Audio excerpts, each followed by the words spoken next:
So I'll give it 2 more minutes and then we'll start.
Okay, so welcome to everyone, especially to respected Ajahn Tiradhammo who's with us. So to begin with, I'll invite all of you to join me in paying respects to Ajahn by bowing down 3 times as we do. First bow, second bow, third bow. So Ajahn, very grateful to you for making time for us during the Vasa. And I'll invite Payal to now take over, formally introduce Ajahn, and then take the program forward.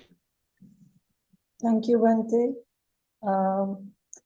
On behalf of Aranya Vihar Trust, we will like to welcome Ajahn to the session. Ajahn, we really appreciate this rare opportunity to be able to listen to you and get to know of your experiences firsthand. Some of us may know Ajahn, but for the rest of us, I'd like to give you a brief introduction. Ajahn Tiradhammo is a Canadian Theravada monk of the Thai forest tradition. He is one of the senior-most Western students of the Venerable Ajahn Chah, with now over 50 years in robes. He ordained in 1974 at Wat Myanmar in Chiang Mai, Thailand. He later trained under Ajahn Chah at Wat Pat Pong and Wat Pat Nanachat. He stayed at the Wat Pat Nanachat monastery up until 1982. He moved to Chithurst in England for next 2 years. Later, he was in charge of the Hamran Vihar in England till 1987. Subsequently, he helped establish the Dhammapala monastery in Switzerland and stayed there as an abbot until 2005. Ajahn Tiradhammo was also the abbot of the Bodhi Jnanarama monastery in New Zealand until March 2012. He presently resides at Wat Buddha Dhamma in Australia and travels widely to teach the Dhamma. He also writes a very interesting blog where he shares his insights and experiences. We will share the link of the blog in the chat box shortly with you. Also, I would like to introduce the format of the session. Since the session is in continuation of the 107th birth memorial of Lorpur Cha, which falls on 17th June, we will have the opportunity to listen to Ajahn of his time with Lorpur. After that, we will take questions from the floor. So Ajahn, can I please invite you to share your memories, your learnings of your time spent with Lorpur Cha? Well, so first of all, maybe I should give a little bit of a background, because I first learned meditation in Sri Lanka in 1971. And then after another year at university, he decided to travel again to Asia to study further meditation. And this time I was going to go to Thailand. So I had to plan my trip to spend 1 month in Thailand and do a meditation retreat, intensive meditation retreats, basically to do the retreats, get enlightened and go home very quickly. But however, wasn't quite how it worked out. First of all, it was very hard for me to find a meditation monastery. There are 20,000 monasteries in Thailand, but not many of them teach meditation. Fortunately, I had the address of one monk at a meditation center in Bangkok. When I went there to the tourist office, nobody knew where this monastery was. It was so small and so remote. Well, not remote, but still so small, nobody knew where it was. So I went up to Chiang Mai, northern Thailand. It was so hot and polluted in Bangkok. I wrote to this monk, and he eventually wrote back to me and said, "Oh, there's a monastery in Chiang Mai. Very, very nice forest monastery." So I decided to go there and have a look. And there happened to be a German monk there who spoke English, who could translate for me. And he arranged for me to stay there. And so I thought, oh, it was a very, very quiet, peaceful place on the edge of Chiang Mai, beautiful forest. They preserved this forest for 30, 40 years. It was quite an old monastery, actually. It was actually sort of like an antique monastery, anyway, very, very old. It was founded in the time of the first king of Chiang Mai. He invited the Sri Lankan monk to come there to teach meditation in the Lana kingdom in North Thailand. And they built this monastery for him. So it was very, very peaceful and a very, very lots of forest there. So I decided to stay there and meditate. But it was not actually a meditation center. It was a monastery, and it was associated with another famous Thai teacher called Ajahn Buddhadasa. He was more of a scholar monk, but he also taught meditation practice. And so it was very, very convenient to stay there. So I just stayed on. And after 1 month, I was practicing meditation on my own, more or less, and with consultation with the German monk also. After 1 month, still not enlightened. So I decided to stay for another month. And this went on another month, until 4 months passed. And finally, my Thai monk friend said to me, "Oh, you've been here for 4 months. Why don't you ordain as a monk?" I said, No, I like my freedom. He said, "Well, you live like a monk anyway. What's the difference?" Except the hairstyle, you know. So I became a novice that year and stayed there and meditated on my own. But it was a very, very different style than Ajahn Chah. At this monastery, there was the Thai monks met for morning and evening chanting, but basically you could practice on your own. I had a little hut in the back of the forest, the back of the monastery in the forest, and just did my own practice, independent, followed my own program. And this continued for basically 2.5 years. But then after a little while, after 2.5 years, my meditation wasn't developing anymore. So I thought, oh, I guess that's the end of it then. That's the end of my retreat. Still not enlightened, but that's the end of my retreat. There's no more progress. And I happened to meet another American monk who was living nearby, who was in contact with Ajahn Sumedho. And so he wrote to him, and Ajahn Sumedho said, "Well, we just started a new monastery for Westerners called Wat Nana Chat, the International Monastery. Why don't you come and see us there?" So I thought, well, before I leave Thailand, maybe I should go there. I'd actually heard of Wat Ba Pong and Wat Nana Chat, or no, not Wat Nana Chat because it was new, but Wat Ba Pong. Anybody who stays in Thailand for any length of time hears about Ajahn Chah eventually. But the stories that came out of Wat Ba Pong about them were not very positive for me. For example, my Thai monk friend with Bangkok, he said, they live in the northeast of Thailand. That the food is terrible there. eat sticky rice and have very, very coarse food. And I thought, oh, maybe I'll stay in Chiang Mai and have this nice, comfortable food here. So, and then they have a lot of group practice. You have to have all these group sittings together and group work together. And I thought, oh, no, I don't want that. I want to just follow my own program, follow my own style, you see. But then eventually I thought, well, might as well have a look. If I'm going to leave the country, might as well have a look there before I go. So I traveled there to Thailand, to Wat Pong in Ubon. It's the farther corner of Thailand. I was in Chiang Mai in the very northwest corner, or the top northwest corner of Thailand. This was down in the southern part, southeastern part. Anyway, I traveled there in one day, and I got there in the evening. I finally, for those of you who've been there, you may know that Wat Pong is outside of Ubon City, way out in the country. And in those days, there was very, very few houses there. So I came in the evening, and I got off on outside the town, and the driver just pointed down this road, and it's in darkness, and I had no light. Wat Pong that way, Fortunately, somebody picked me up and drove me to the gate of Wat Pong.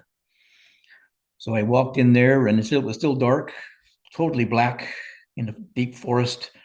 I kind of stumbled through the forest, came to the sala, and I felt along the edge of the wall of the sala, and I found a door, and I pulled the door open.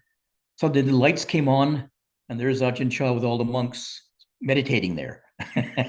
So, what a surprise. It's like I just kind of crashed their party or something. They're sitting in meditation for the evening puja, you see. And so I just walked in, oops, everybody's looking at me, oops. And I couldn't speak Thai very well, so I didn't know what to do. I just kind of sat down, and Ajahn Chah asked me, I did recognize that he asked me, am I a novice or a monk? And I said it was a monk. So he said, oh, sit over here then. So I sat up on the platform with the other monks there.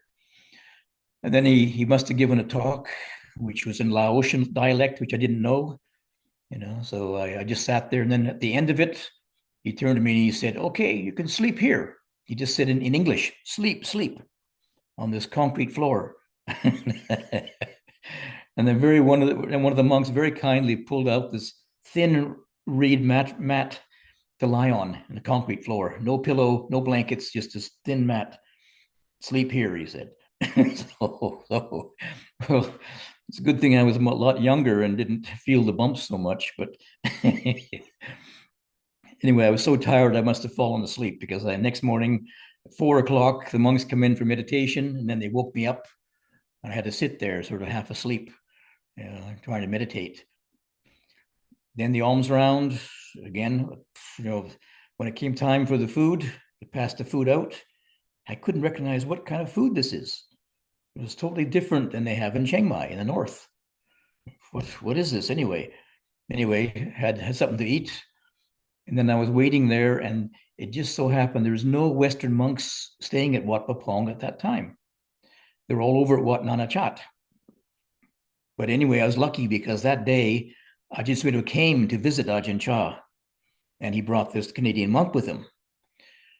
And I'd heard already that there was a Canadian monk staying in Chiang Mai, just where I had been, and his name was Tiradhammo. But I never met him. So anyway, this monk came to see me and was talking to me, very, very friendly, and and then I said, he was very, very big monk. So I said, gee, are you Ajahn Sumedho? He said, no, I'm not Ajahn. I'm Ajahn Tiradhammo, he said. So here was this Canadian monk. It was the first one I met there. Anyway, they took me over to Wat Nana Chat, and it was very, very new to me. I didn't know what was going on, because I say they had group practice. They had bells ringing all the time. 3 o'clock in the morning, the first bell for morning meditation at 4 o'clock. And then there was the meal time. There was an alms round, and there was meal time. And then there was 3 o'clock in the afternoon, another bell for hauling water and doing some chores. Another bell at 4 o'clock for tea time. another bell at 5 o'clock or 6 o'clock for evening puja. And I was exhausted by then, all these bells ringing. So I used to just follow my own program. But anyway, I was in Ajahn Chah's monastery, so I thought I'll just follow the routine. And then I found it very helpful. It was very helpful to have that support. It was a support of the other monks, other sangha, the routine.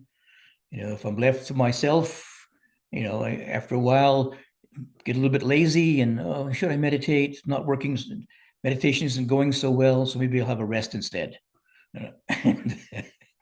But here, through sleepiness in the morning, you have to sit there with other monks.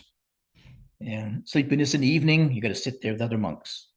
So it was very helpful, I found. So I decided maybe it'd be helpful if I stay here. And also, Ajahn Sumedho could teach in English.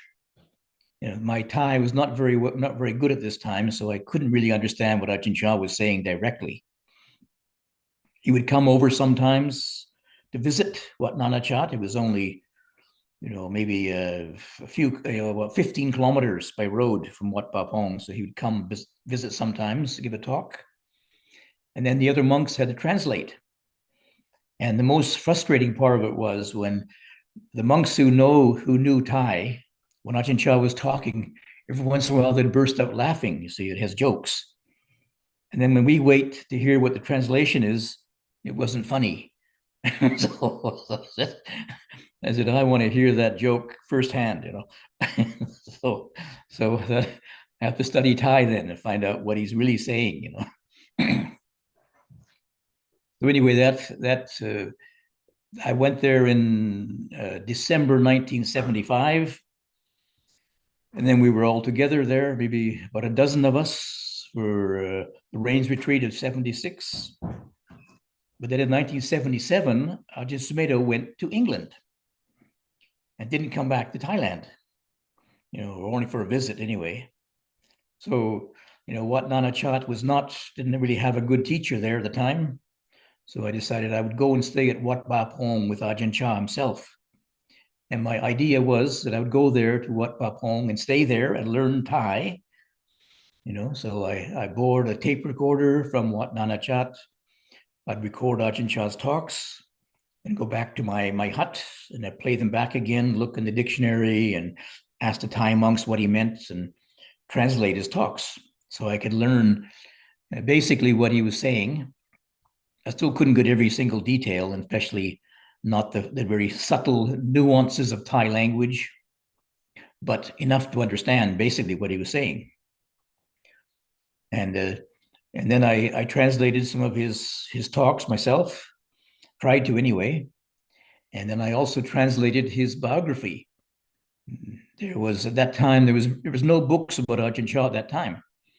And this was in 78, I guess it was 1978. No books of Ajahn Chah. So the only way you could hear his teaching was listen to a tape and in Thai language. Occasionally it was translated, but not so often. Anyway, I translated a few, and then I translated his biography. And there was a few, the biography was from Thai language, and the Thai monks, Thai people have very, very high respect for the Ajahn, for the teacher. So the way this was written was very, very, how would I put it? It was like they say in English, they say the hagiography. It was kind of praising Ajahn Chah. When there would be some event, something happened, something positive happened, the author would say, "Isn't Ajahn Chah wonderful? Isn't he wonderful? He's a great enlightened master." And I thought, well, this doesn't go down too well in Western society, so I'll just tone it down quite a bit, you see. And just more or less mentioned, the main events of his life. The Ajahn Chah originally, when he became a monk, he just lived in the local village monastery. He was just a local village monk, but then he got some interest to study more the Buddhist teachings, and he had to move to a bigger monastery. And while he was studying Pali language and Buddhist teachings, his father got very sick. So he came back to his native village and was with his father, looking after him and helping with the care of him. But his father didn't improve. His father got worse and eventually faded away and died. So this was quite a strong impression, for a young man to have his father pass away right before his eyes. And Ajahn Chah goes back to the monastery to study Pali again, and he has these visions of his emaciated father dying. And he just thought, here I am studying Pali, but I don't know about old age, sickness, and death. So maybe I should meditate. I should learn meditation and really understand the truth of dukkha, the truth of dukkha, of old age, sickness, and death.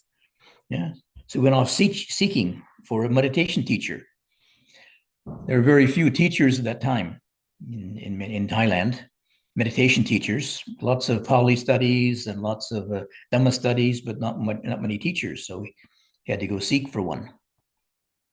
Eventually, as many of you know the story of Ajahn Chah, he eventually found Ajahn Mun, the grandfather of the Thai forest tradition, met Ajahn Mun and was very, very impressed with him, his style of teaching and his method of teaching. So he modeled his own monastery on Ajahn Mun's example. And then he spent many years, quite a few years in Tudong, wandering around the forests of Thailand, meditating and living in cremation grounds, facing ghosts and the usual stories, tigers and ghosts and elephants and things. And basically he had to challenge his own fear. Eventually he gained a lot of wisdom with that. Many of us, we live a comfortable life and don't get challenged too much. But Ajahn Chah realized that it was the challenges which make the wisdom. You have to rise above these situations, and it requires some contemplation, investigation. What's really happening here? You have to be able to step back and observe what's really happening. Why am I suffering? So, Tudong in the Thai tradition is from the Pali word dutanga, which means to sort of ascetic practices. So, Ajahn Chah made this joke. He said that nowadays the Thai language is very easy to have a wordplay in Thai language. So he said that it was the Pali word is tudong, but he said actually what a monk does when tudong, he goes tuk dong, which in Thai means to go into the forest. Dong is a forest, and tuk means to suffer.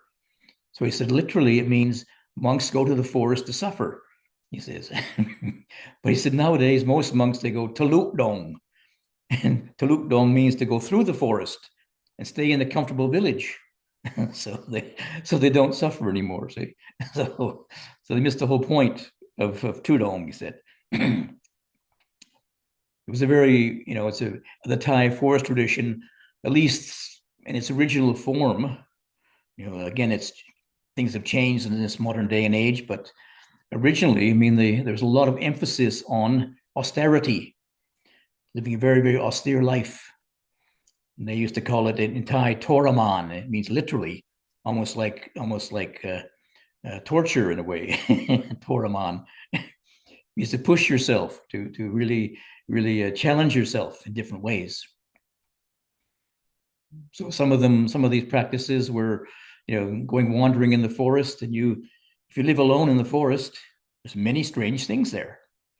Nowadays there's not many dangerous animals. Besides maybe snakes or so, but you don't know where you're going to sleep, what you're going to eat.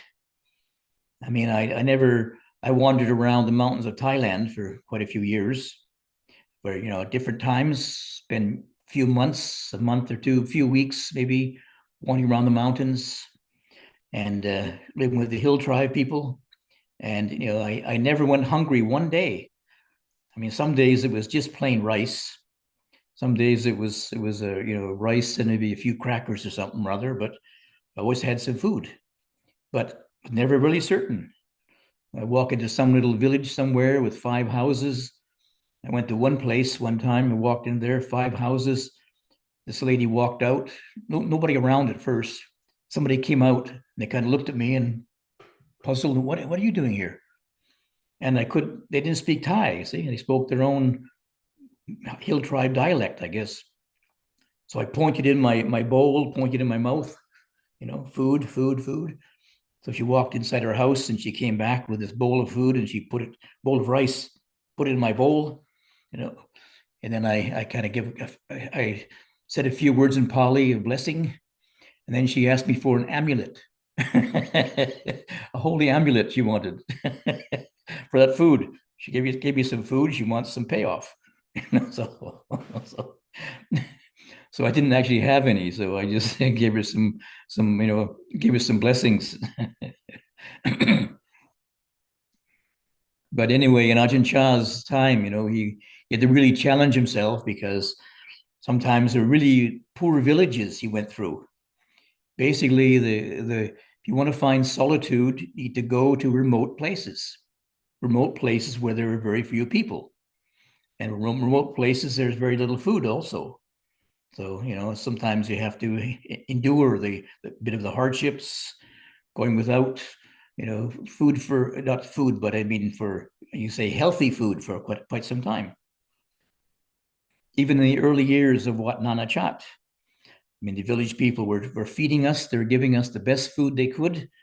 But it was a very, very simple village. It was about 10 kilometers outside of Ubon. And the village was by their standards, it was quite prosperous, but the people lived very, very simply.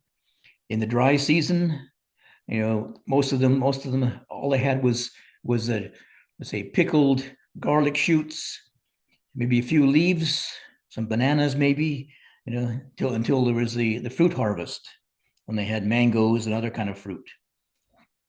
It wasn't until many years later, when the highway was built past the monastery, that the people began to have market gardens where they grew vegetables. They grew some string beans and some cabbages and things they could sell in Ubon. So then the quality of the food increased quite a bit.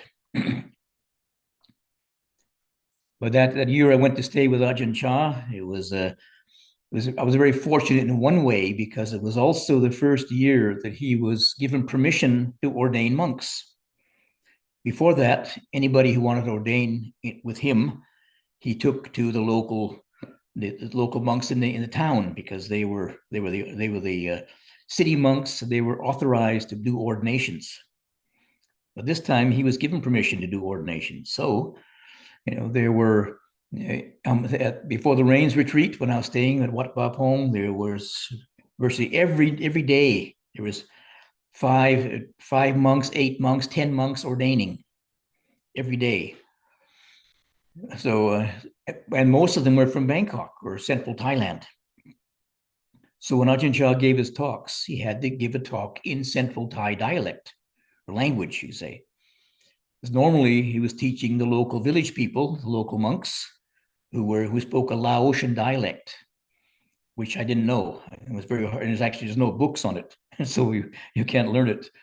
So we used to learn central Thai language, and then we could speak Thai to them, and they speak Laotian to us. They understood. But that year he spoke in central Thai language, and because it was not his native language, he spoke quite simply. So it was very, very easy to understand. So I could understand what he was saying. And my point of going there was to try to understand who Ajahn Chah was. Who is this enlightened master? What's his special secret? What's his special wisdom or something? So I wanted to understand what his wisdom was. So I would he was very open, and he was very in the before the rains retreat, he just would sit under his little hut, his big hut, and receive guests there.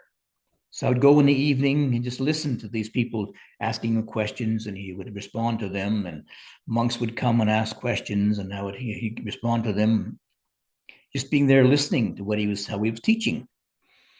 He gave formal teachings in the big hall, but he also would give these interviews, and he would give questions and answer sessions. So I was listening to him, trying to figure out what was his special wisdom, what was the special secret to being Ajahn Chah. And eventually I just got really confused because he told different people different things. One day somebody came, this man came from Bangkok, and he said, "I want to come and ordain as a monk here." Ajahn Chah said, "Don't ordain," he said. No, not right for you, not right for you. Monks are just lazy, he said. What? Anyway, this man seemed to accept it all right and went away.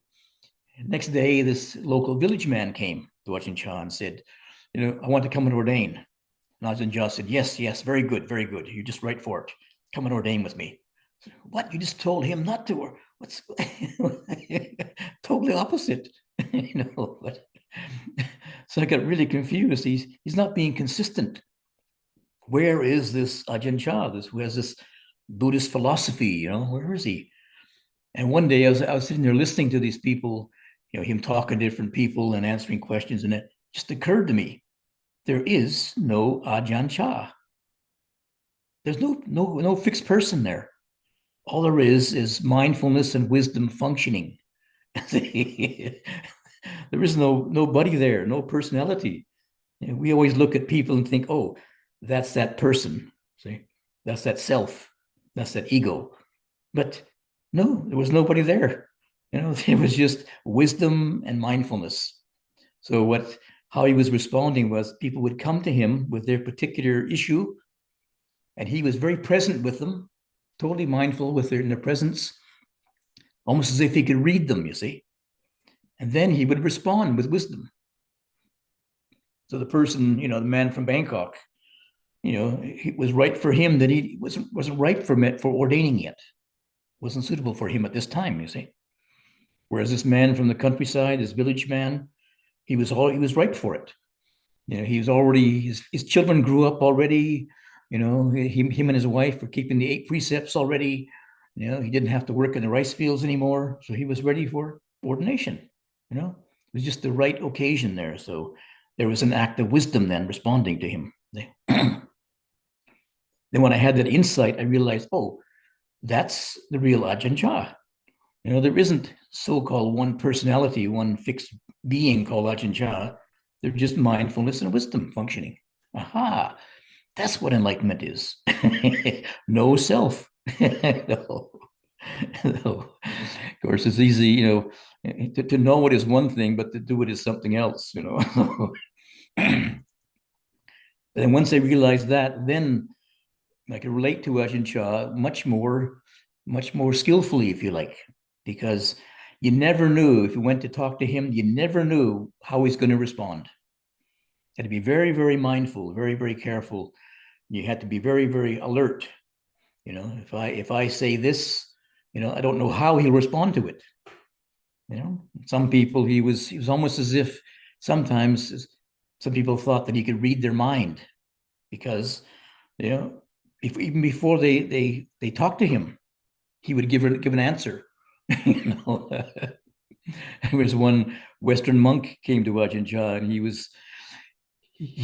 there was some family issue in his home country, and he wanted to go back and visit his family. But of course, Ajahn Chah's main principle was, if you come here to stay for 5 years, training, you see. You must commit yourself to stay here for 5 years. This monk was very nervous about approaching Ajahn Chah and asking to visit his family. So he came to Ajahn Chah, and before he even said anything, Ajahn Chah said, "Yes, you're free to go," he said. The monk was just shocked. How did he know? But I would say Ajahn Chah could read people. He was so mindful and so present. He just saw this person coming. They were very nervous and, very, very, very anxious and nervous. So he assumed, he just, this person has had some bad news from home. So he probably wants to go back and visit his family. So he just responded right there, and he was right on. So sometimes it was a little bit disarming, because one had to be very, very vigilant in his presence, because it was like he could read you. He could know what you're going to say or what you're thinking. One time I was beside him walking somewhere, and he just turned to me and he said, Ajahn Tiradhammo, I can't give you any wisdom, I can only give you patience. And I thought, oh my gosh, how did he know that? I was coming there to take his wisdom, you see. I wanted to be able to pick his mind and take his wisdom away. He said, I can't give you any wisdom. I want to give you patience. And I was so disappointed, because I'd come all this way from Canada, halfway around the world, to get some wisdom, and all it gave me is patience. Patience, what's that? Took me many years to find out, to realize the benefit of that, because what he meant was he gives us the encouragement and he gives us the support, because the real wisdom comes from knowing yourself. Only you can know yourself. I can pick Ajahn Chah's brain and I can quote Ajahn Chah, but I don't know myself. I'm just knowing Ajahn Chah, you see. But the real wisdom is to know yourself. To be able to know yourself, you need lots of patience, because most of the things that you learn about yourself are not very pleasant. We're very happy to learn about the positive things about me. I'm so intelligent and all the rest of it, but to actually acknowledge how stupid you can be sometimes, who wants to do that? Requires lots of patience, endurance. But eventually, if you're patient with yourself, you begin to acknowledge, okay, maybe I'm not intelligent all the time, So, and gradually it dawns on you, maybe you begin to see through, as the psychologists say, you begin to see your shadow side, the side that you don't want to look at. But that's part of yourself. It's part of the nature of the self. When you can see the whole picture, you can recognize just how kind of conditioned it is. They're just these conditioned responses. The ignorance arises from certain things, wisdom arises from certain things. There's no me there behind it. Don't take it so personal. Just causes and conditions arising and passing away. So being with Ajahn Chah was, just being in his presence was quite had a powerful effect. One was very, very encouraged to do the practice, keep up the practice. But at a certain point, I realized that, one day when I went to his house, his hut, to listen to him give his talks, I could sit there for, sometimes I could sit there all night, like for the all-night meditations. Sometimes we'd be chatting away. You'd be chatting to the Western monks, giving some teaching or something, and we could sit there all night talking and just be totally energized, just full of energy. But it's one night I went there to listen to him give a talk or talk to his guests, and then he said, okay, tonight, no talk. We're just going to have early sitting. We're going to have an early finish, he said, just dark. Okay, we're finished now. No evening talk tonight, he said. So I was very disappointed. I thought, oh my gosh, what can I do? So I went back to my hut, and the further I got from Ajahn Chah as I walked towards my hut, I got more and more tired. Got back to my hut and fell asleep. I realized I'm feeding off his energy, just feeding off his wisdom. I have to get away from him, actually, to find my own energy, to find my own source of energy and my own wisdom, if you like. So after that rains retreat, I went off on Tudong. It was my fifth rains anyway. Supposed to stay with our teacher for 5 years, and then we're allowed to more independence. So it's sort of like a tradition. After 5 years, you can go off on your Tudong, you're wandering around. So after 5 years, it was the fifth Vasa, fifth rains retreat with Ajahn Chah. So I followed him to various Katina ceremonies. He had maybe 30 branch monasteries by then. So after the rains retreat, he'd go to the main monasteries to join their Katina ceremonies. So I joined him and we went up to the very far northern province. And there I took leave of him and said, I'm gonna go on Tudong now. So I departed from him, and it just so happened it was an area, northeast Thailand. Many Ajahns live there. And there's one highway, I sort of call it the Arahant Highway, that goes from the Mekong River to Udon Thani.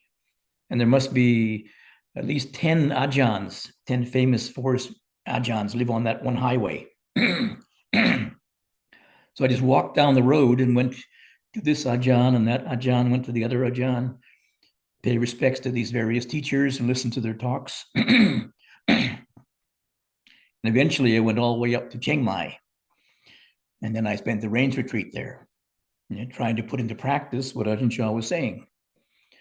And then it was very important to recognize that, because one thing is to know what the teachings are, but probably the hardest part is to put it into practice in your own life. You're still that little voice in your head saying, oh, this is right and this is wrong, and I should do this, and I should do that. But if you listen long enough, you begin to hear what is appropriate, what suits the time and place. So I eventually went back to Wat Pa Pong again, and then I stayed there. I stayed mostly at the Wat Nana Chat. The rains retreat was the most important time to be there. So a number of us would travel. We had to go to Bangkok to get our visa in December. And then maybe I'd go traveling up to Chiang Mai after that. Then I'd come back for the rains retreat, the Wat Nana Chat. And then I spent, till 1982 there. And then I realized, that, I'm not really a Thai. I still have a lot of, my Western conditioning. At that time, they were developing, Ajahn Sumedho was living in England, so he was developing the Chithurst Monastery at that time, 1982. So I realized that, eventually the way that the history is that eventually we go back to our own home country. Or in Thailand, the monks would go back to their home village, just like Ajahn Chah did. After his years of traveling in the forest, he returned to his home village, which is where Wat Pa Pong is nearby. And then he was teaching his mother and his brother and his family, first of all. They say it's a way to show our gratitude to our family, teach them the Dhamma. So eventually I realized, maybe I go back to the West. But there was no monastery in Canada at that time. So the only monastery really was in England. So I went to England to stay with Ajahn Sumedho, and I knew quite a few of the monks there by then. Ajahn Munindo, and then there was Ajahn Amaro, and then there was other senior monks there. So we had our own little forest monastery at Chithurst. And then the beginning years, it was quite a few of us, monks who've been ordained in Thailand. So we had our own little clique, as it were. We had our own little group of monks who even talked in Thai language together sometimes. But over the years, there were more and more monks and nuns eventually who came to live there who hadn't been in Thailand. So eventually it became a little bit more, less Thai orientated. I would say even less Thai forest tradition. One time when I gave a talk in, I think it was Amaravati, I looked out at the group of people that were there, and I realized that there were hardly anybody, there were very, very few of us who ever had met Ajahn Chah. There was also few people who've been to Thailand, and there's few people who lived in the forest. I said, I think we should call ourselves the English countryside tradition,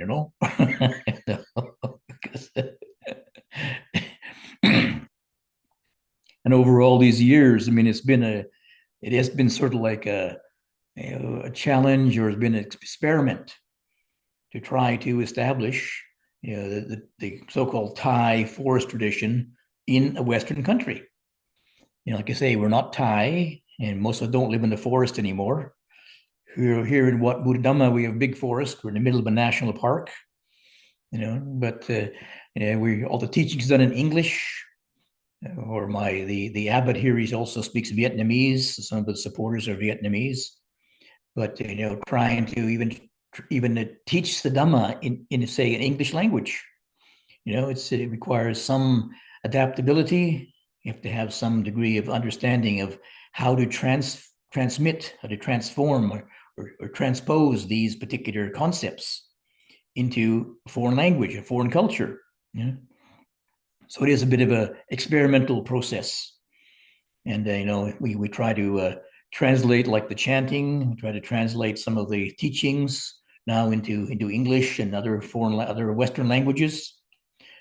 When I was in Switzerland, we had a project to translate some of our talks into German and French, and it was for the translators, it was quite a challenge because in many of these words, they can't be expressed very easily in a foreign language. Even like in English, just to talk about anatta, no permanent self. For people who grow up in a Judeo-Christian culture, it talks about a soul, and then they just say, "Oh, there is no soul, though." Oops, what happens? So it's like it's no self. There's no self. What do you mean? I have a social network account. So I have a self, right? Okay. That's why I translated as no permanent self.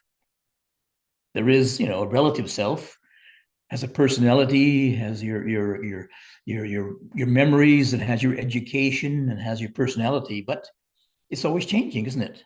When you look at it, you can reflect upon it. Fortunately, it is changing, so then you can learn.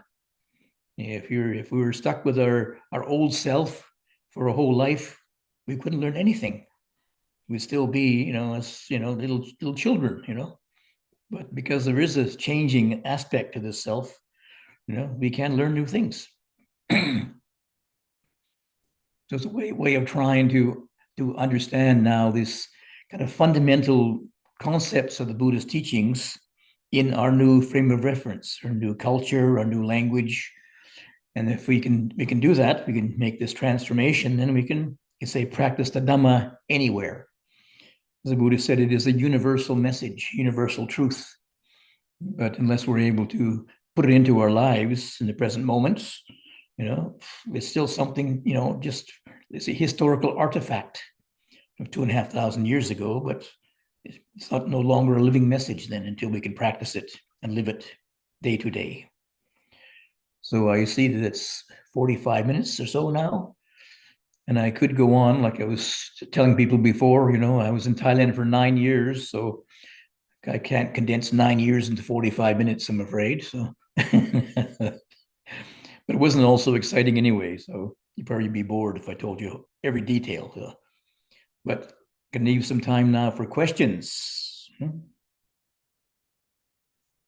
Thank you, Ajahn. That is very interesting, very engrossing. Now, I would request everyone, if you have any questions, please raise your hands online. In case there is an issue with that, you could also write in your question and I'll read them out for Ajahn.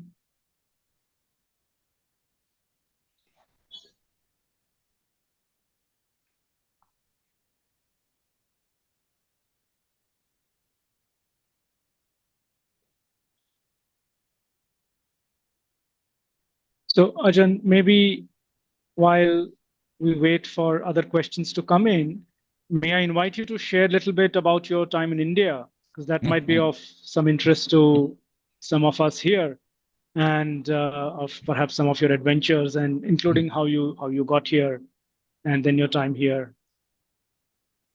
It'll be it might be see, okay.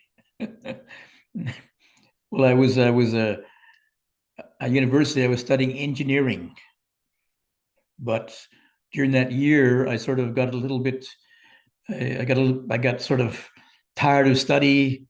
I kind of lost interest in it, and I ended up failing the year. So I decided I had to go off and spend some time traveling. For example, I hadn't been anywhere outside of the Vancouver area, Western British Columbia. So I thought at times I should travel, and my cousin was traveling in Europe and the Middle East, so he was kind of, a bit, it's like I was a bit envious of him traveling like that. So I decided to take a year out and travel. And then I went to Europe the first year, ended up in Israel, and then winter in Israel. And then I came back to Europe again, and it was so busy that it was so hard to travel in the summertime in Europe. So many people, the hotels were full. The youth hostels were full. So I'm back to North America again, but I still realized I still had a travel bug, if you like. So I thought, I'll go back again to Europe. This time I'll go overland to India. And at that time, that was 1970, 71. It was still possible to travel overland, through Turkey, Iran, Afghanistan, Pakistan to India, the overland route. And I was trying to, I had quite a bit of money, but I was trying to save money. So I, being a Scottish extraction, trying to save money, you see. So I tried hitchhiking. So I hitchhiked through Europe. You know what hitchhiking is? You ask cars for a ride somewhere on the road, So I was hitchhiking, I got into Turkey somewhere, and lo and behold, no more cars. There's no more cars there. Nobody was traveling overland, to India. So finally, I got a bus, and then I got other transport, and traveled all the way across to Pakistan. Arrived in Pakistan, and then it was so crowded with people. In Canada, very few people. Even in Afghanistan, not so many people. But arriving in Pakistan, just crowded with people everywhere, wall-to-wall people. And of course, when they see somebody, a Westerner, and at that time I had kind of long blonde hair, so of course I really stood out a bit. So people would always ask me, people were asking all the time, where do you come from? What's your mother's name? What's your father's name? And just people. So fortunately, I found somebody who had a bicycle for sale. So I bought a bicycle in Lahore. And I started cycling. Well, as a traveler, I wasn't in very good shape, actually, because I was mostly had been, sitting in cars and buses and things and hotels. But anyway, started to cycle, and it was very exhausting to cycle, from every day, for like 8 hours a day traveling, cycling to the countryside down the Great, what's the main road? Grand Trunk Road or something? It goes from... That's right, Ajahn. That's it. Goes from Pakistan, Lahore to New Delhi, right? And onwards, yes. Onwards, yeah, okay. Down this road, cycling all day, and it was just more like cycle for 2 hours, stop on the side of the road, sleep for 2 hours, back on the road again, cycle for 2 hours, sleep for 2 hours. Eventually, I arrived in Delhi, and I could get a few provisions. And one of the biggest shocks in the Indian subcontinent was the spicy food. Probably you don't notice it, do you? By now, but the spicy food it was the first time I had spicy food. So, oh my goodness, it was so painful. One day I asked for an omelet because I couldn't stand the curry, the hot curries, you see. So I asked for an omelet. And lo and behold, they put spice with chili in the omelet. Gosh. Oh. So eventually, what I did was, when I was in Delhi, I bought a jar of peanut butter and a jar of honey. Then I'd go to a restaurant and I'd order chapatis. Then I'd go to the market and buy some bananas. And I'd put my peanut butter and my honey on a chapati, put the banana in it, and roll it all up, and had a banana, what do you call it? Banana chapati. I guess it's like a tortilla, and no chili. So then I could go to the market and get lots of fruit, So there was always, plenty of papayas and all kinds of fresh fruit. So I could live on that quite a while anyway. So I traveled by bicycle down down to Rajasthan, to the desert, to Jaipur and Udaipur, and then across to Bombay, and then over the mountains down to Goa, and arrived in Goa, stayed there for about 2 weeks, and down the coast to Mysore, all the way down to Sri Lanka. So that's where and when I was in Israel that winter, I met a man who'd been cycling around the world for the last 5 years, and he'd been to Sri Lanka. So he was telling us all these stories about, the Buddhist monks in Sri Lanka, and I didn't even know that Sri Lanka was a Buddhist country. I read about Buddhism at university, but it was Zen Buddhism on the west coast of Canada, you see, from Japan. But he mentioned about, the Buddhist monks in Sri Lanka, so I had it in the back of my mind. And I was cycling down in Goa, and who do I meet again? But this man again, Henry, cycling around the world again for the second time. And he was going to Sri Lanka, to a Buddhist monastery. So I said, oh, I'll go with you then. So we traveled together down to Sri Lanka, and then went to the Island Hermitage, which was a place where the early German monks had established the Island Hermitage, Nyanaponika, Nyanatiloka. Yeah, but at that time there was no meditation teacher there. So they said, oh, you should go to a meditation monastery, and it's near Colombo. So I went there to do my month-long retreat. When I came back again, I went to India again. I tried to ride a bicycle again, but it was already June. It was the beginning of the rainy season, so I got rained out a few times, and it was just very, very slow going. Eventually, I got the train back up to North India, and I went to stopped in at Ellora and Ajanta, and went up to Varanasi. I stayed there and went to visit Sarnath.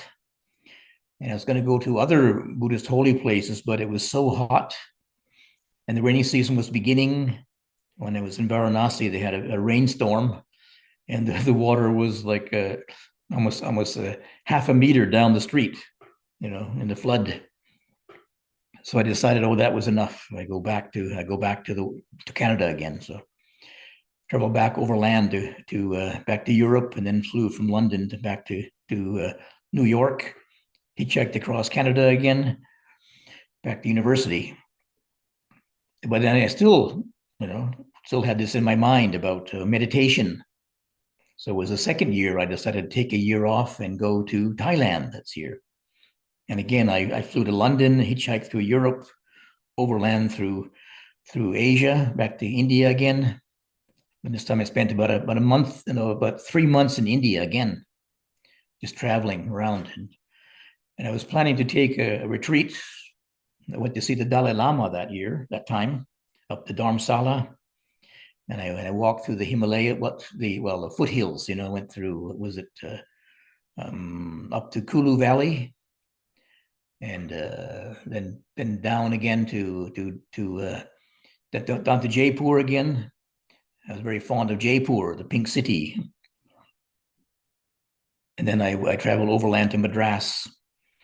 And there I got the boat from Madras to Penang, then tried to hitchhike up to Thailand, to Bangkok, but again, no cars.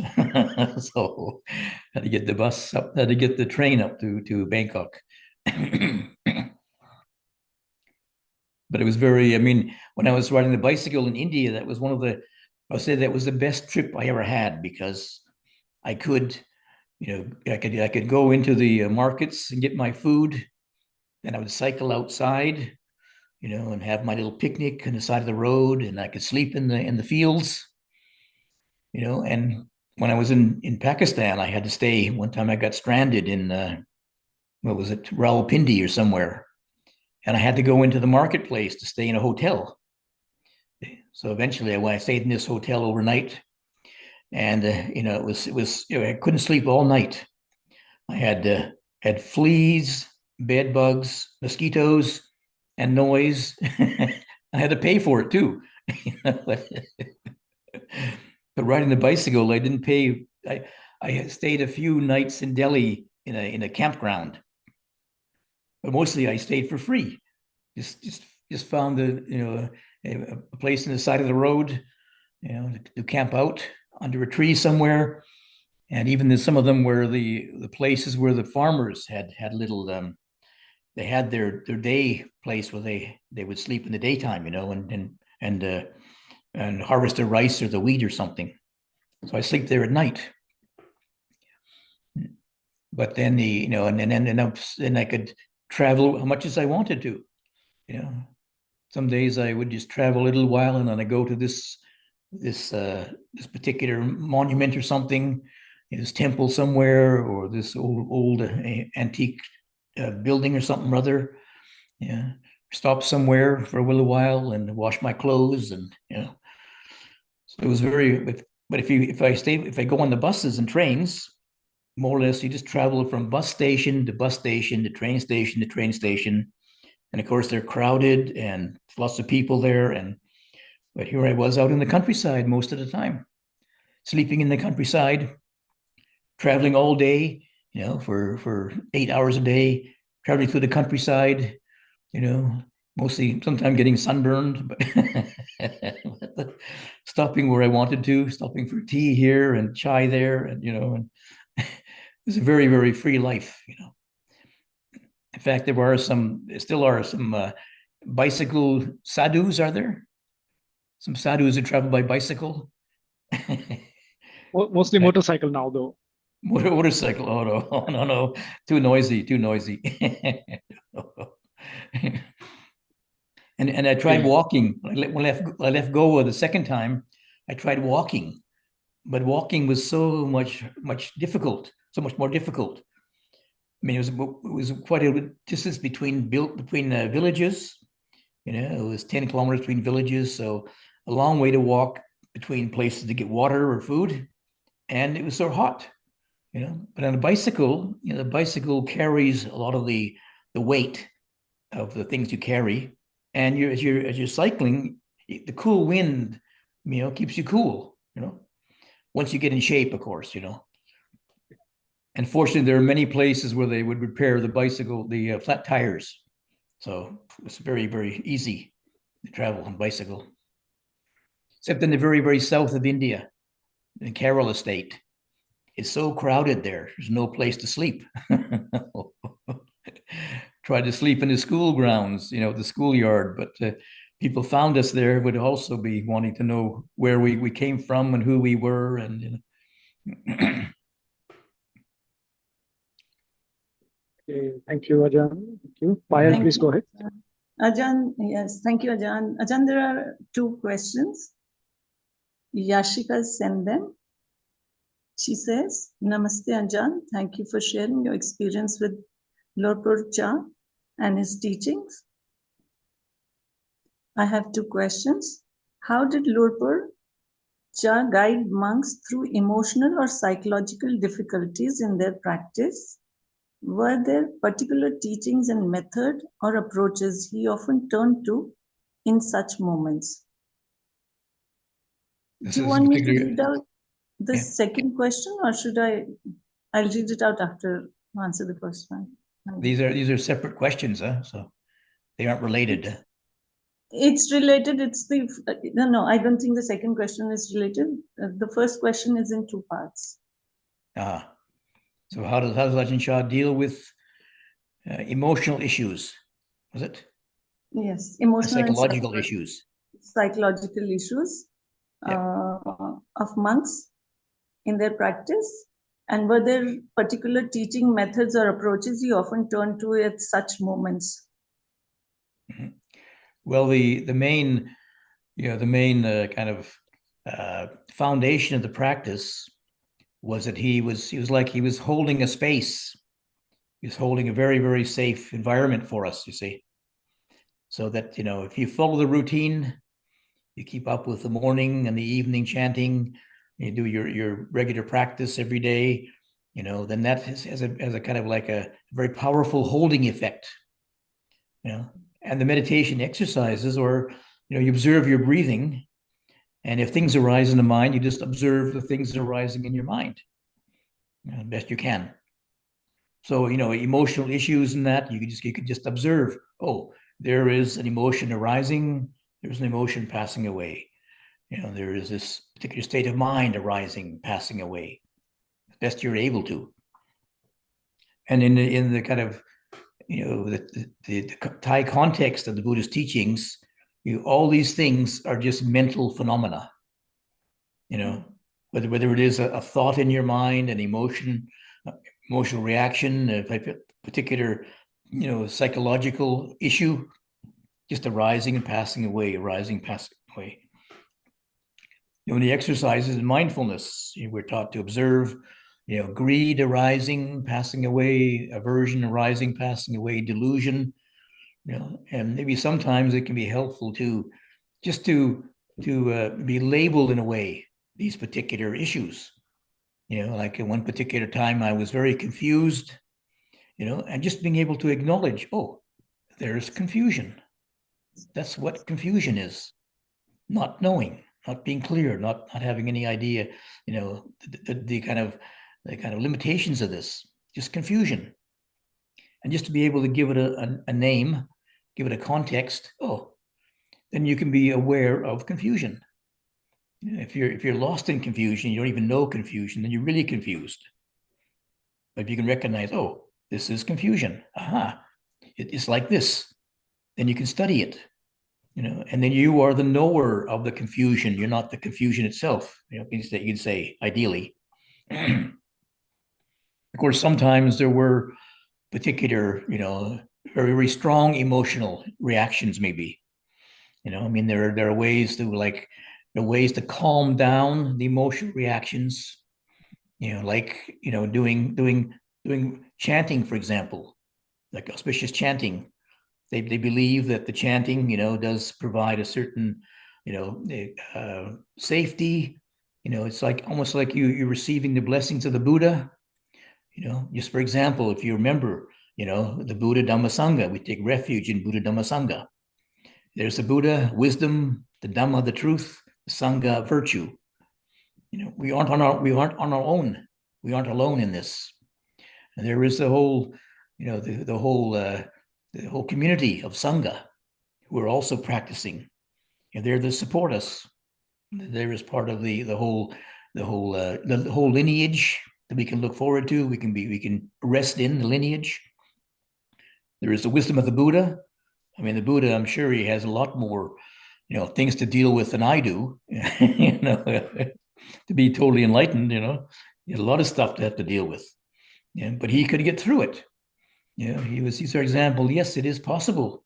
It is possible for wisdom to arise, and no matter how confusing and how difficult the things get, the Buddha's there, you can say, as our guide, as our direction, as our support. Then in the Dhamma itself, the teachings, there are all kinds of special practices. For example, the practice deal with the 5 hindrances. If you can designate, you can kind of distinguish what kind of issue it really is. Is it sort of an issue to deal with aversion, for example? Or is it to deal with greed or attraction towards something? Then you can look at the teachings to do with how to deal with these hindrances, for example. To do with aversion, of course, the practice of metta is very supportive. But we can also, there's a whole variety of different practices we can undertake to deal with these various, general issues. And I would say I wrote, one of my books was called Working with the Hindrances. And it was, I just say there was these 5 hindrances. And if we look at our emotional issues, for example, we look at our states of mind, if we can put them down to these 5 general categories. There's the greed, the sensual desire, reaching out for, the aversion, the pushing away, the dullness and sleepiness, kind of collapse. There's a restlessness and worry, the kind of kind of stirs up energy, and then there's the doubt, confusion, doubt, uncertainty, and the Buddha gave us particular methods and techniques to work with these, how to work with them, not to try and ignore them and, say, okay, they're just hindrances, I shouldn't have them, push them away. No, we have to find out what the cause is. Where do they come from? There is a cause for each of these particular hindrances, each within each one of us. So when we study them, we can find our way to the cause. But you have to study the hindrance itself, though. You have to open your mind to that hindrance, acknowledge there is doubt, there is aversion there, and then try to fall it back. What's this aversion feel like? What's the memories about it? What's the associations? How can we clear our mind around it and be able to acknowledge that there is this energy there? So we can, there's quite a variety of ways to deal with them, and mostly Ajahn Chah would give a lot of support, encouragement to help people work through their issues. That's what his real purpose was, as a teacher, a guide. You can say, to guide us through these particular issues. And it was, he was a very powerful figure. He had a lot of experience. Being a teacher, he had a lot of experience teaching a whole variety of different people. So even Westerners, it was surprising that a lot of Thai people said, how can you teach Westerners? And he just, well, they all have greed, aversion, delusion like Thai people do, And so deal with greed, aversion, delusion, you can deal with anybody, So I hope that sort of answered your question to some degree anyway. Do you want to respond to that, Yashika? Oh, thank you. Thank you, Ajahn. That does answer the question. Ajahn, she has another question, Mm-hmm. which is, from your understanding, Ajahn, what do you feel is the most often misunderstood, either by Western practitioners or more generally, about Ajahn Chah or his way of teaching? What has been misunderstood, you say? What do you feel is often misunderstood about Ajahn Chah or his way of teaching by Westerners or people in general? Misunderstood. Let's see. Well, I guess there is sort of a mystique or an aura about somebody who is a so-called enlightened master. You see, and I think it does kind of it does kind of make them into some kind of special being. When in a way, Ajahn Chah was emphasizing. One time he said that the Arahant is actually the most ordinary person. People think he's very, very special, but he's the most ordinary person. It means that it's just somebody who knows what's happening in their mind. They don't, float above the ground. They don't emit special, aroma like devas do or something rather. They're just very, very human people.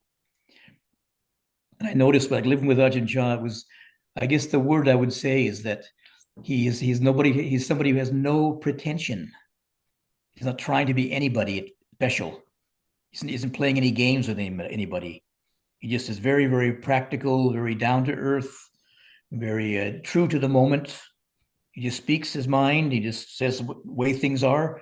Sometimes they're a little bit shocking, some of the things he said, but when you contemplate it, yeah, right.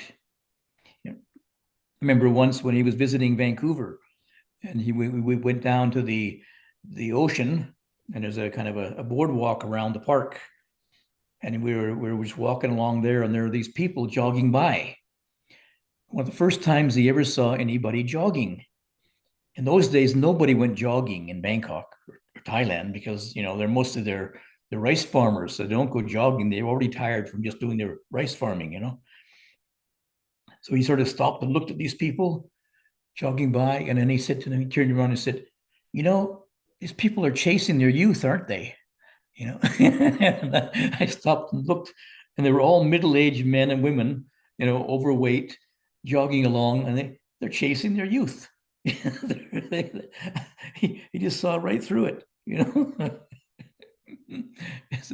So he had these moments of clarity, which, you know, he just was very down to earth, very grounded. You know, you can say he wasn't, in a way, he was not a special person. He was just a real true person, you can say, or something, you know. But and then by turning, you know, these wise masters into somebody special, then I think what happens is that we think we can't do it. You know, they're so special that we are so ordinary. It's impossible to do. You know, but he's trying to point out it is possible. You know, just to be true to yourself, be true to the present moment. You know, acknowledge your greed, aversion, delusion. Simple, but how many of us can do that? You know, we're always playing games. No, I'm not angry. I'm not deluded. I don't know. You know, I'm not angry. I'm not greedy. You know, but you know, sometimes your friends can know you better than you are, right? You pretend you don't, not a certain way, but they can see it. You know? So I mean, it's just being a matter of being, you know, him being very, very. I mean, to say he's ordinary again is not quite right either. He's just very, very down to earth, very grounded. You know, he just is very true to himself. Put it that way. You know. Is that okay? That's one point of view anyway. Yeah. Thank you, Ajahn. Ajahn, there are three more questions. And the first one is from Raman. He says, Lord Pur, thank you for sharing your insights of living with Lord Pur. I have three separate questions related to that time. First one, what were the unique characteristics in Lord Pur Chah that made him leave a legacy of this most wonderful Sangha, which keeps getting stronger by the day, so many years after Lord Pur's passing away? I think his main contribution to, you could say, Thai Buddhism or Buddhism in general was that he gave an emphasis to the Sangha. And he spent a lot of time and a lot of energy teaching monks and training monks and teaching the emphasizing the practice of Vinaya. You know, so that it's like, you know, putting a lot of energy into the schooling system, to education. If you educate people, you know, then they know how to learn things, how to learn themselves. When they can learn themselves, they get wiser. They can teach other people too. You know, there were some like Ajahn, this other teacher that I knew that I was associated with, Ajahn Buddhadasa. He was like more like a scholar monk. So he wrote some very, very profound books. He was quite famous for his teachings and his books he wrote, you know, but at the same time, he didn't give much emphasis to the Sangha. So while his books, you know, are around still, the way he teaches is around, but there's not many of his disciples around anymore because he wasn't teaching the Sangha, wasn't teaching monks so much. In fact, probably he has more lay disciples than he has monks disciples. Yeah, but Ajahn Chah's emphasis was on the Sangha. It's like if you train the teachers, then they teach the children, you know, and he just goes on and on like that. Mm-hmm. Thank you, Ajahn. Ajahn, the next question is, how did Lord Pur teach through his silence in the decades of the 80s when he was unable to either talk or walk? Well, in the Thai tradition, there is great respect for the teacher. So, you know, even though, you know, he was, you know, not teaching, he was incapacitated, but just his very presence was an inspiration. And I think, this is my opinion, but, you know, if Ajahn Chah had suddenly died very quickly, you know, had a heart attack, for example, and died, and I think a lot of his branch monasteries, you know, his branch monasteries, they're run by different abbots, And each one of these abbots is quite different. They all have their different style, they have different personality. But what held them together was, looking after the teacher, taking care of and respecting the teacher. So even though he wasn't teaching, but the monks still had to stay together. They had to cooperate to look after the teacher because he was incapacitated, you see. And in that time, then they learned to work together. They had to cooperate in order to look after Ajahn Chah, who couldn't look after himself, you see. So it was like a guiding principle, respect the teacher. And even though if they talk to each other, they might disagree. Like there was, certain monks had different opinions about how they should teach in that. But because Ajahn Chah was still there, they didn't argue. They didn't express their own, opinions. They just kind of had to keep them quiet and then cooperate to look after Ajahn Chah. So in a way, his presence for 10 years sort of cemented the relationship. We're all different, but we're all the same in a way. We're all different individuals, but we're all the same in being supportive of the teacher, disciples of Ajahn Chah. And even today, there are a variety of different teachers have different systems of teaching, but we can say, well, we still refer to Ajahn Chah as the main teacher, you see. So it provides a kind of a moderating or kind of a centralizing quality to it. Even though he wasn't saying anything, maybe it was better he didn't say anything, because then monks had to take it upon themselves to cooperate and discuss how to look after him properly and how to take care of things, in his lineage, in his place, you see.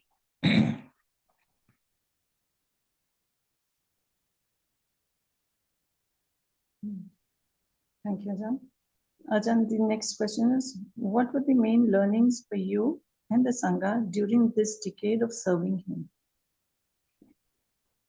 It was about, say, putting aside one's own individual preferences for the sake of the teacher, for the sake of the common benefit, you see.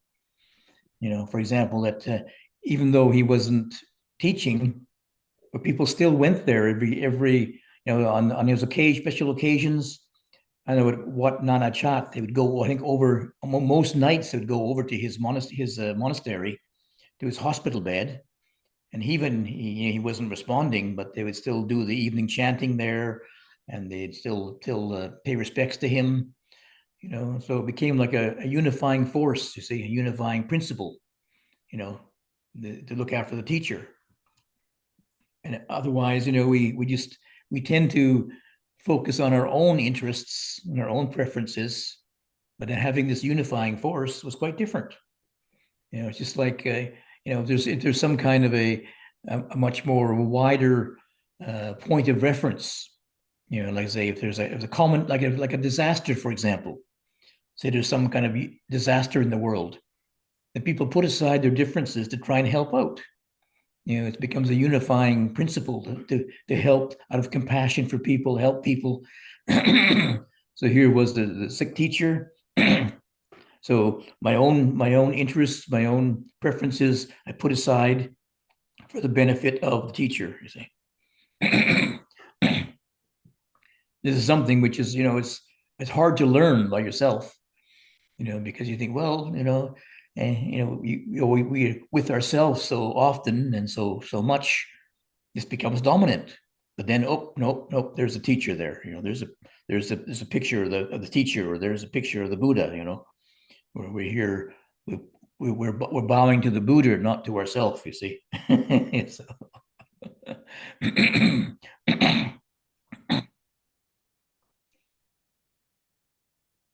Ajahn, there's another question, but can we take it?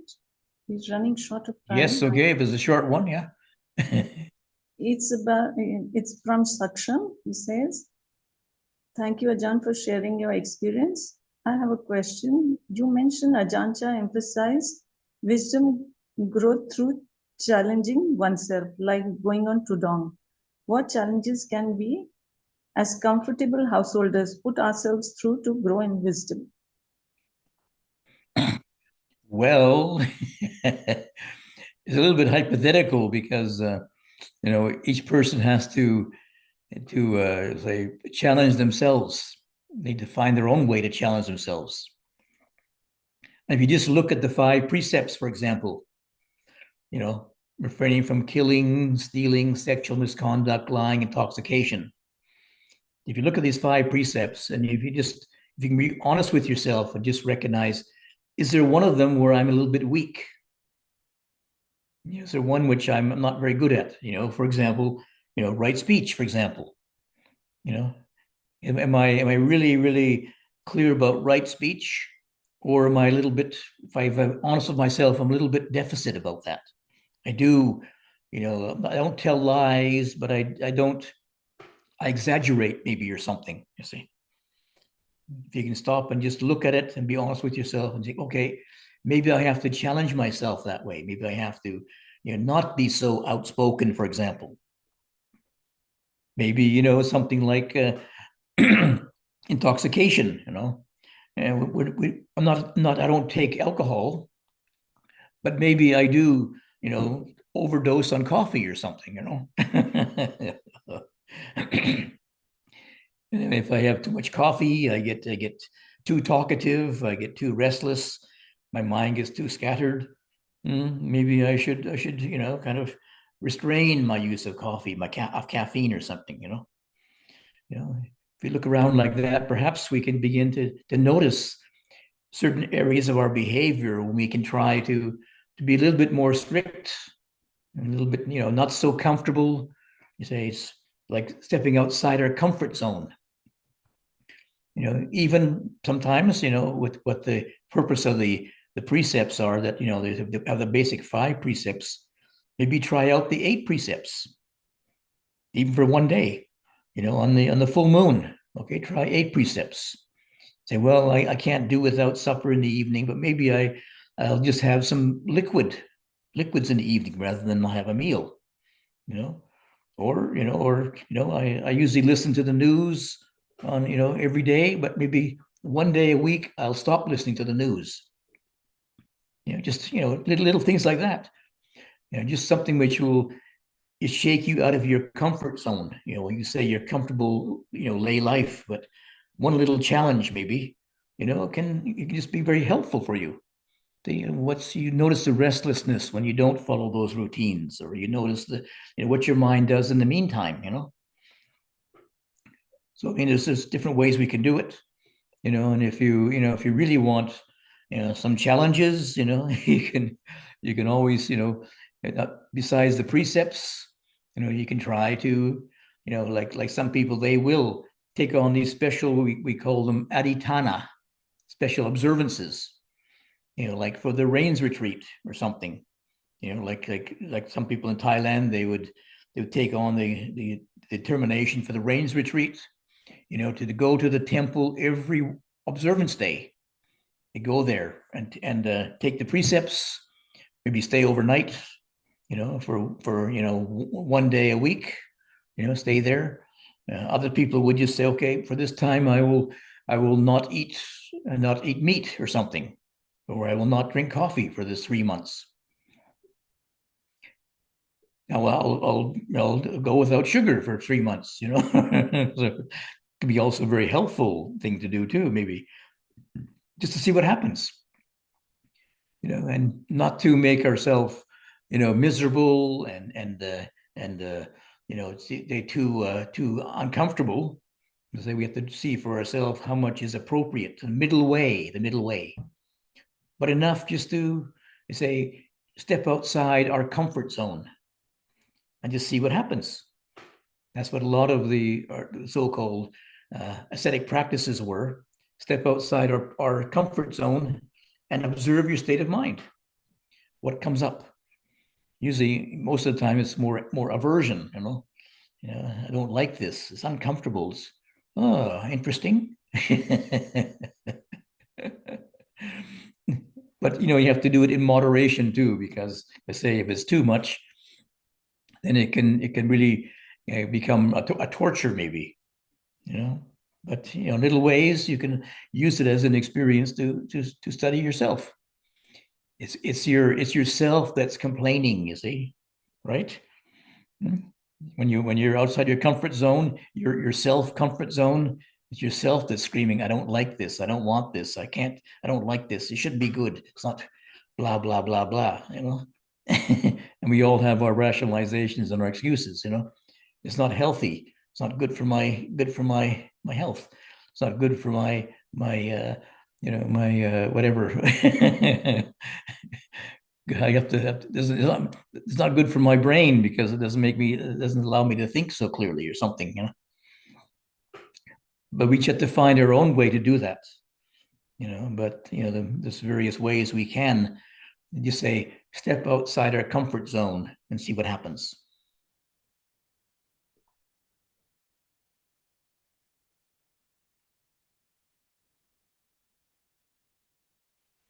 Thank you, Ajahn. Ajahn, we've come to an end of the session. But if you have a little time, I'd like to ask one more question, which is little time, yep. Okay. If you could just answer it briefly. I just wanted to know, what was the most challenging part of training under Ajahn Chah, and how did you deal with it? Oh, it's not an easy question. It was all challenging.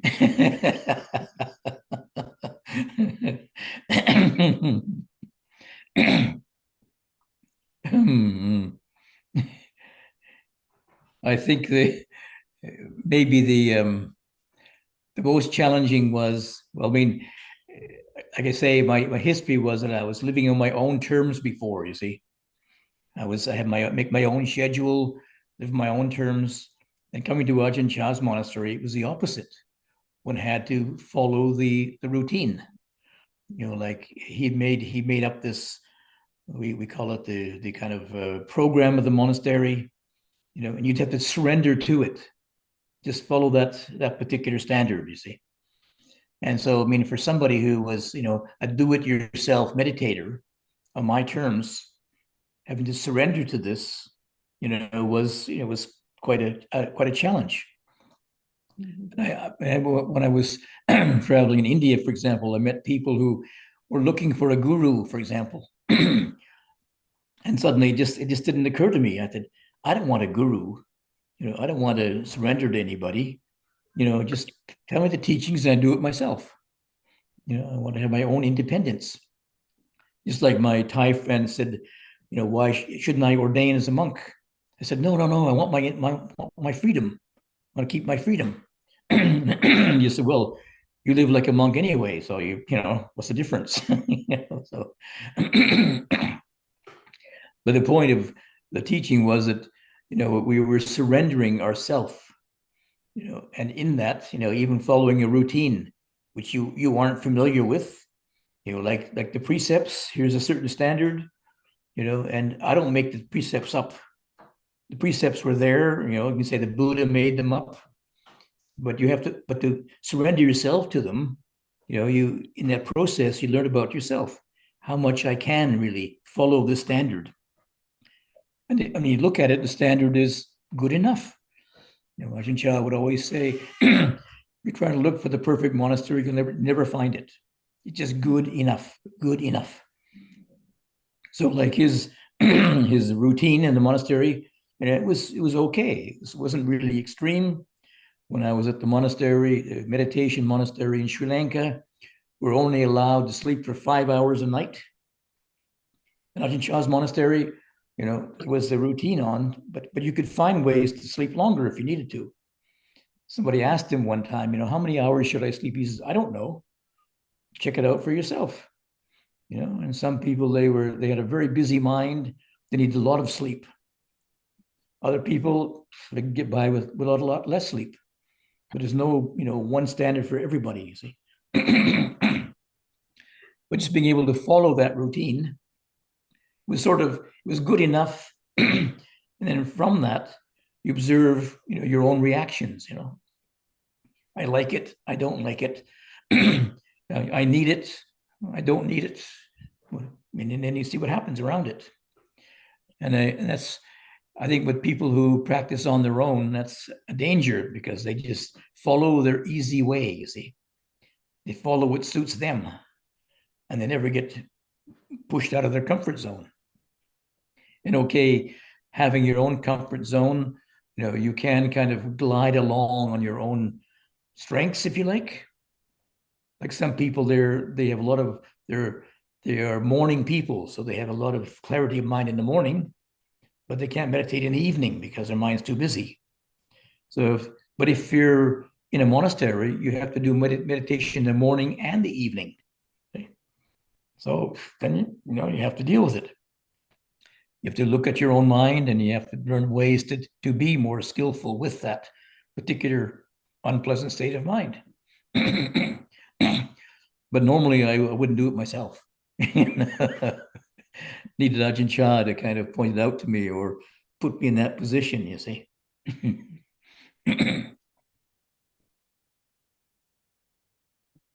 Thank you, Ajahn. Thank you for a very engrossing session and enriching answers. Thank you, Ajahn.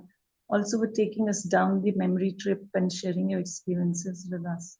And also going overboard with your time. Thank you, Ajahn. Doesn't matter. Yep.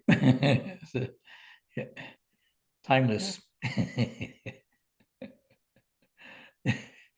Let's all pay respect to the Ajahn once again. Naman.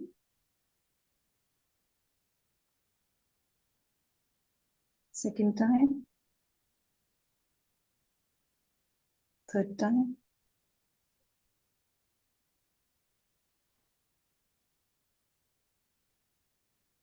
Okay, all the best. Wish you Thank you, all a Ajahn. successful practice, peaceful retreat, and a very peaceful, successful Katina. Thank you, Thank you, Ajahn. Ajahn. Namaste. Thank you.